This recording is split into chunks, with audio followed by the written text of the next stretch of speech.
Allow me speak about a scar. We found ourselves, most of ladies, hiding scars.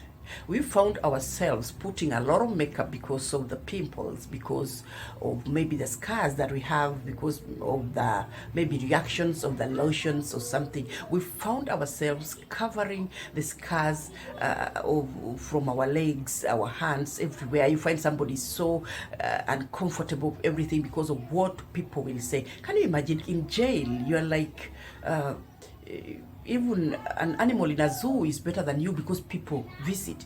Now you are in your own world simply because of a scar. You got an accident, or when you are young you had scabies and the scars could not just go, or something pricked you and it could not go. You cut yourself or whatever. Like in the villages, we go for fetching for firewood.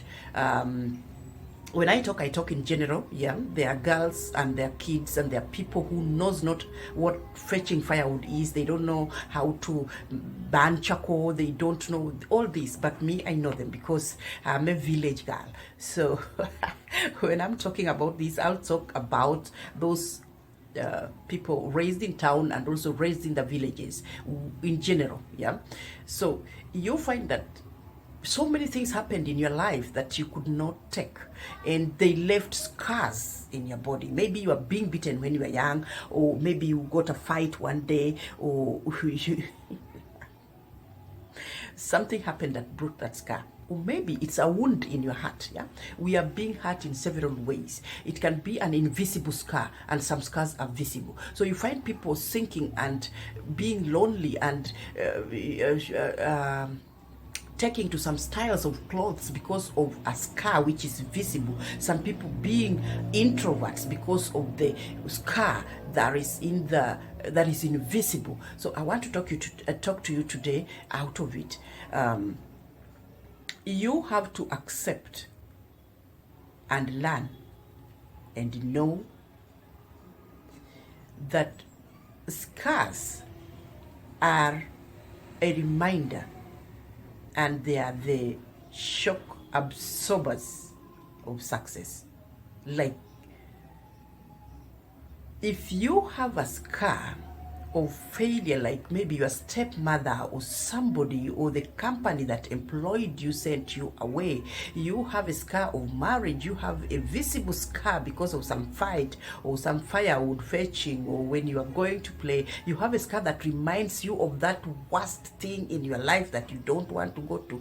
You are a rape survivor, you have that scar, an invisible scar that anybody else doesn't see, but it is in your mind, it is in your heart. I'm telling you today that you can always be courageous, and you can always get it off, and you can always use it as a lesson, and you can always use it to escalate yourself. You can use it for your success. You can use it to be with people. You can use it as your label, as your brand. That scar can be your label. That scar can be your brand.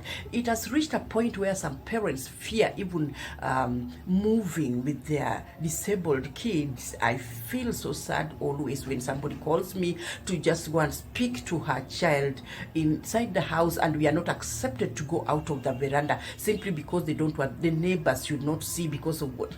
Come on, we don't call for this. There are things that happen in our lives without us calling for them. They happen in our lives without us inviting them. Nature brings them, the environment, the circumstances brings them. We don't have to hide. And don't tell me I don't know pain. Don't tell me I don't know shame. I walk with something in me that makes me fear. Yeah, I've been told something that I should even not be reminded about. I know pain. Yeah, I've lost the dearest people in my life, and I've got love again. I've lost the money that would have put me somewhere, but I found myself again. And by recollecting myself, someone somewhere asked me, how did you make it? We thought you were done. How are you even trying to walk again? We thought you would never walk. So, every scar whether visible or invisible, should be something that makes you not want to look back. Whenever you are failing, whenever you are falling, whenever you want to cry, look at that star. If it is invisible, just close your eyes. Remember what it was. How did you come out? And keep moving. Don't even want to go back there. Yeah? So scars, much as you hate them and you want to cover them, they are a good weapon that can help you move, that can help you go forward, that can help you keep going and even teaching other people, helping other people. Scars are a reminder of what happened, and it will always remind you never to make any step backward. Scars can be used to help us. Scars really helps. If you are somebody with a scar that reminds you of a bad and worst thing that you did, like let's say you want to dump your child and you went through cesarean, you look at that scar and you're like, no, my baby. Whether you did it on the normal way, you look at the pain, you remember the pain, it is invisible, nobody feels it, and you're like, my baby. That's why it's very difficult to separate a mother from a kid. So, my point today, your scar is one reminder of never look back. It's an accelerator. It is a booster to your success. Use it to boost you. Every time you're going down, just look at it and you're like, I'm not going back there. Use that scar. Let you not be ashamed of it. Use it. Let it be your power. Let it be your pillar, the scar. Queen Olo, the African Queen. I love you so much.